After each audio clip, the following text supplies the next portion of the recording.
இவரை மாதிரி என்ன மாத்துங்கன்னு சொல்லி ஜெபம் பண்ண. அப்ப ஒருத்தருடைய வாழ்க்கை மாறினவன்னா அவன் இன்னொருத்தருக்கு என்னவா இருக்கிறான்னா ஒரு எடுத்துக்காட்டா, வெளிச்சமா, உலகத்துக்கு நீ வெளிச்சமா. எப்போ உன் வாழ்க்கை இருளில் இருக்கிற வாழ்க்கை வெளிச்சமா மாறிச்சோ, நீ ஒளியை கண்டுட்டியோ, வெளிச்சத்துல வந்துட்டியோ, உன் வாழ்க்கை தலைகீழா இருந்த வாழ்க்கை தலை நேரா மாறி இன்னைக்கு நீ சூப்பரா ஆயிட்டியோ, இதுக்கப்புறம் நீ யாருக்கு, மற்றவங்களுக்கு நீ எப்படி இருக்கணும்? வெளிச்சமா இருக்கணும். இதான் ஆண்டவருடைய. அதான் சொல்ற, நீங்க உலகத்துக்கு வெளிச்சமா இருக்கிற அப்படின்ற. உன் வெளிச்சம் குறைஞ்சிடக்கூடாதுப்பா அப்படின்ற. 16 இன்னொரு வாட்டி வாசிங்களா, 16ஆம் வசனத்தை. இவ்விதமாய் மனுஷர் உங்கள் நற்கிரியைகளை கண்டு பரலோகத்தில் இருக்கிற உங்கள் பிதாவை மகிமைப்படுத்தும்படி உங்கள் வெளிச்சம் அவர்கள் முன்பாக பிரகாசிக்க கடவுது. வடநாட்டுக்காரன் அந்த பிச்சைக்காரங்களை வச்சு அதுக்குன்னே ஒரு ஹால் மாதிரி கட்டி வச்சுக்கிறாராம். அங்க எட்டுன்னு வந்து அவங்களுக்கு சகல சௌகரியத்தை செஞ்சு கொடுக்குறாங்க. செஞ்சு கொடுத்து அவங்க முன்னாடி கெத்தா நின்று ஒரு ஜெபம் பண்ணி ஆறுதல் சொல்றாராம்.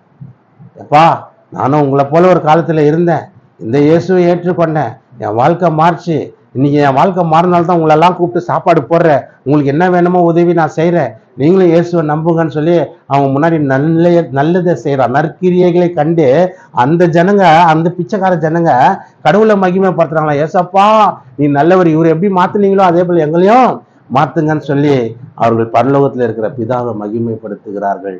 அப்போ உன் வெளிச்சம் நீ நல்லா மாறிட்ட பிறகு நீ மற்றவங்களுக்கு என்னவா இருக்கணும்? வெளிச்சமா இருக்கணும்.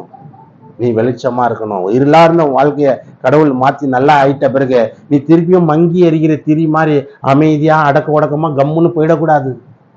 நம்மளுக்கு என்ன, யார் வந்தா என்ன, வரலன்னா என்ன, யார் ரட்சிக்கப்பட்டா நான் ரட்சிக்கப்படலன்னா யார் எப்போ எக்கெட்டு போனா எனக்கு என்ன, நான் ஞாயிற்றுக்கிழமைனா கோயிலுக்கு போறேன்னா அப்படின்னு நினைச்சிட்டு போகக்கூடாது. உங்களுக்கு இன்னொரு நன்மை சொல்ல, இங்கேருந்து போன ஜனங்க நிறைய பேரை கூப்பிட்டுங்கிறாங்களா, எங்க சர்ச்சுக்கு வந்துருங்க, எங்க சர்ச்சுக்கு வந்துருங்க. பரவாயில்ல, அதையாவது செய்யறாங்களே, சந்தோஷப்படுறேன் நான். ஏன்னா நம்ம கிட்ட இருக்கிறவங்க செய்ய மாட்டாங்க பாருங்க. ஹல்லேலூயா. நம்ம போறதே பெரிய விஷயம், அதுல இன்னொருத்தர் எங்கேருந்து கூப்பிடுறது. ஆனா அவங்க பாருங்க உஷாரா எல்லாரையும் கூப்பிடுறாங்களா, வாங்க வாங்கன்றாங்க. பரவாயில்ல, அதையாவது செய்யறாங்களே அவங்க, நல்லது, சந்தோஷப்படுறேன் நான். நீங்க தான் செய்ய மாட்டேன்றீங்க, யாரையும் வாங்கன்னு வாங்கன்னு கூப்பிட மாட்டேங்க. நம்ம போறதே லேட்டு, நம்ம போகிறதே கஷ்டம்.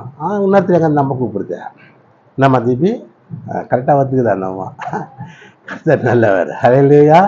அப்போ பாருங்க, நம்ம ஒரு வெளிச்சமாக மாறிட்ட பிறகு, நம்ம வாழ்க்கை மாறிட்ட பிறகு நம்ம இன்னொருத்தனுக்கு ஒரு எடுத்துக்காட்டாக இருக்கணுங்க, ஒரு எக்ஸாம்பிளாக இருக்கணுங்க, ஒரு உதாரணமாக நம்மளை அவன் காட்டினாங்க. பாருங்க, ஒரு காலத்தில் இப்படி இருந்தான், இப்படி இருந்தது அவன் பிரச்சனை, இவன் வாழ்க்கை இப்படி இருந்தது, இன்னைக்கு இவன் மாறிட்டான், கடவுள் இவனை மாற்றிட்டாரு, இவன் நம்மளுக்கு ஒரு எடுத்துக்காட்டாக இருக்கிறான்னு சொல்லணும். ஹல்லேலூயா. நீ அந்த தம்பி எல்லாரும் சொல்றாங்களா பாருங்க, நான் கேள்விப்பட்டேன், என்னதான் இருந்தாலும் அவன் கரெக்டாக கோயிலுக்கு போயிடுறான்ப்பா அவன் அப்படின்றான். நம்மளால தான் போக முடியல, கிரிக்கெட் ஆடவும் அங்காவும் இங்கேயும் ஓடின்னு கிடக்குறோம். அவன் பாரு இந்த வாலிப வயசுலையும் கடவுள் இதை கரெக்டாக பிடிச்சிட்டான், அவன் பாரு கரெக்டாக போயிடுறான்ப்பா அப்படின்றான். அவன்கிட்ட சொன்னாங்களே இல்லையே தெரியல, என்கிட்ட சொன்னாங்க. அவன் கரெக்டாக வந்துடுறான், எப்படி அவன் பிடிச்சிட்டான் கடவுளை. ஹல்லேலூயா. அவன் எதில் நடுக்கிறான்? ஒளியில நடுக்கிறான். எல்லாருக்கும் இப்போ அவன் எடுத்துக்காட்டாகிறான் பாரு, கரெக்டாக வாரமானா கோயிலுக்கு வந்துடுறான். அப்போ அவன் ஒரு எடுத்துக்காட்டா எல்லாருக்கும் இருக்கிறான். அந்த மாதிரி நீங்களும் உங்கள் வாழ்க்கை என்னைக்கு மாறிச்சோ அன்னிலேருந்து நீங்கள் மற்றவங்களுக்கு ஒரு வெளிச்சமா இருக்கணும், ஒரு எடுத்துக்காட்டா இருக்கணும். உங்களை பார்த்து அவங்க உங்களை ஆச்சரியப்படணும், உங்கள் ஒளியில இருக்கணும், நடக்கணும். அந்த மாதிரி நீங்கள் மாறணுன்றார். ஹல்லேலூயா. ஹல்லேலூயா. கர்த்தர் நல்லவர், அவர் நாமத்துக்கு மகிமை செலுத்துகிறார். பாருங்க, சங்கீதக்காரன் சொல்றாரு பாருங்க, சங்கீதம் 18:28 சங்கீதக்காரன் சொல்றாரு பாருங்க, 18:28.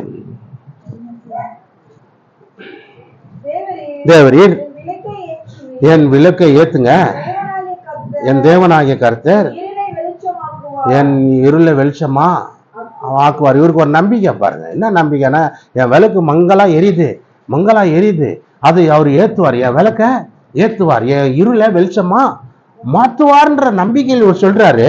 சொன்ன பிறகு அவர் சொல்றாரு, இப்ப 27ஆம் சங்கீதம் 1ஆம் வசனத்துல சொல்றாரு பாருங்க, 27ஆம் சங்கீதம் 1ஆம் வசனத்துல, கர்த்தர் என் வெளிச்சமும் என் ரட்சிப்புமானவர், யாருக்கு பயப்படுவேன்? ஹல்லேலூயா. இன்னொரு வாட்டி எல்லாரும் சந்தோஷமா அந்த வாசிங்க, இன்னொரு வாட்டி பார்க்கலாம். கர்த்தர் என் வெளிச்சமும் என் ரட்சிப்புமானவர், யாருக்கு இனிமேல் பயப்பட போறேன்? கர்த்தர் என் ஜீவனின் பலனானவர். யாருக்கு அஞ்சுவேன்? இப்ப அவர் சொல்லிட்டாருன்னா ஒரு காலத்துல இருளா இருந்தேன், என் என் விளக்கு மங்கி எறிஞ்ச மாதிரி இருந்தது, அப்போ எல்லாரும் என்னை வெறுத்தாங்க. மங்கி எறிஞ்சு யாராவது ஏத்துப்பாங்களா? ஏத்துக்க மாட்டாங்க இல்லையா? இப்ப இதே லைட்டு வீட்டுல பவர் கம்மி ஆயிடுச்சு, கொஞ்சம் பவர் கம்மி டிம்மா இருந்ததுன்னா உங்களுக்கு எப்படி இருக்கும்? டிம்மா இருந்துச்சு எப்படி இருக்கா? என்ன ஒரு உதாரணம்! டிம்மா இருந்தா டென்ஷன் ஆகும். என்ன இப்படியே இருந்துச்சு பூனை முஞ்சாட்டான் அப்படின்னு. ஒரு நல்லா எரிய மாட்டோம், பளிச்சுன்னு எரிய மாட்டோம், அப்படியே அமைஞ்சு எரிஞ்சு அப்படி இருக்கும். டென்ஷன் ஆகும்னா அது விட்டு அப்படியே கண்ணடிக்கிற மாதிரி எரிஞ்சுருக்குதா, விட்டு பவர் டிம் சப்ளை அப்படின்னு சொல்லி எல்லாம் சொல்லும். அப்ப அது பளிச்சுன்னு அடிச்சோன்னு தான் அப்பாடா ஒரு நிம்மதின்ற மாதிரி. அந்த மாதிரி வாழ்க்கை எப்படி எரியுது? மங்கி எரியுது, டிம்மா எரியுது. இப்போ கடவுள் உன் வாழ்க்கையை மாத்தின பிறகு இப்ப என்ன வெளிச்சமா மாறிடுச்சு. இப்ப அவர் சொல்றாரு, என்ன சொல்றேன்னா, மங்கி எரிஞ்ச திரிய ஆண்டவர் விளக்கு ஏத்தின மாதிரி ஏத்தி வெளிச்சமாயிடுச்சு. இப்ப அவர் எனக்கு எப்படி இருக்கிறாரு? கர்த்தர் என் வெளிச்சமும் என் ரட்சிப்புமானவர், என்னை காப்பாத்தி மீட்டவர் அவர் என்றார் சொல்றாரு. இப்படி இருக்கும் போது நான் யாருக்கும் பயப்படணும்னு அவசியமே இல்லை. ஏன்னா எனக்கு வெளிச்சம் யாரு? எனக்கு எந்த பிரச்சனை வந்தாலும் அதுல இருந்து காப்பாற்றக்கூடியவர் அவரு, வெளிச்சம் அவரு, என் மீட்பர் அவரு. அப்படி இருக்கும் போது நான் யாருக்கும், எந்த தீய சக்திக்கும், எந்த நோய்க்கும், எந்த பிசாசுக்கும், எந்த சூனியத்துக்கும், எந்த மந்திரத்துக்கும் நான் பயப்படணும்னு அவசியமே இல்லை. ஏன் சொல்லு? வெளிச்சமா ஒருத்தர் இருக்கிறாரு, ஹல்லேலூயா. என் ரட்சிப்பா ஒருத்தர் இருக்கிறாரு, ஹல்லேலூயா. ஒரு மந்திரியோட பையன் பாருங்க, காலேஜில் பகிரங்கமா சிகரெட் பிடிப்பானா, காலேஜ் பிரின்சிபால் எதிர்க்க பிடிப்பானா. யாருன்னா கேட்டே, என்னடா பிரின்சிபால் எதிர்க்க சிகரெட் பிடிக்குது? எங்க அப்பா மந்திரிடா. அப்படி இருக்கும் போது நான் யாருக்குடா பயப்படணும்னா, என்னது எங்க அப்பா மந்திரிடா அப்படின்னா. அதனால பிரின்சிபால் வரும்போது மூஞ்சிலே புகை விட்டுக்கிறான். என்ன சொல்றான்? ஏய், ஒரு பிரின்சிபால்ன்ற மரியாதை கூட இல்லடா, ஏய் உனக்கு என்னடா மரியாதை, போடா, எங்க அப்பா மந்திரிடா. அப்ப அந்த பிரின்சிபால் கம்முன்னு போற, ஏன்னா மந்திரினா ஆளை வச்சு அடிச்சுடுவான், அதுதான் கேட்டா, இல்லைன்னா நம்மள ஏதாவது பண்ணுவான். அதனால பயந்துக்கு என்ன பண்றாரு அந்த பிரின்சிபால், கம்முன்னு போயிரு. இப்ப அவன் எந்த தைரியத்துல சொல்றான்? எங்க அப்பா மந்திரி, ஹல்லேலூயா. அப்ப பாரு, இப்ப இவரு என்ன சொல்றாரு தாவீது, வெளிச்சமா இவர் வாழ்க்கை மாறினப்பறே, எங்க அப்பா வெளிச்சம்டா, எங்க அப்பா மீட்பர்றா, நான் யாருக்குடா பயப்படுவேன்? ஹல்லேலூயா. நான் எந்த பிசாசுக்கு பயப்பட போறேன்? நீ எந்த சூனியம் வேணாலும் வையன், நீ எந்த மந்திரம் வேணாலும் பண்ண, நீ யார வேணாலும் கூட்டுன்னு வாய, நான் யாருக்கு பயப்படணும்? எங்க அப்பா வெளிச்சம், எங்க அப்பா வெளிச்சம், ஹல்லேலூயா. எங்க அப்பா மீட்பரு. அப்ப நான் யாருக்கு? என் ஜீவனின் பலனானவர், ஹல்லேலூயா. என் உசுருக்கே பலன் யாரு? கர்த்தர். அததான் சொல்றாரு. இன்னொரு வாட்டி வாசிருங்க அந்த வார்த்தைய. கர்த்தர் என் வெளிச்சமும் என் ரட்சிப்பும் மாணவர், யாருக்குடா பயப்படுவேன்? கர்த்தர் என் ஜீவனின் பலனானவர், யாருக்கு அஞ்சுவேன்? ஹல்லேலூயா.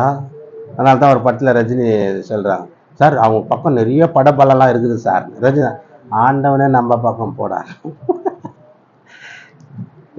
சார் நிறைய படம் இருக்குது சார் அவங்க பக்கம், ஆள் பலம், பண பலம், அரசியல் பலம், எல்லா பலமும் இருக்குது சார், ரவுடி பலம்லாம். ஏய், ஆண்டவனே நம்ம பக்கம் போடா அப்படின்னு.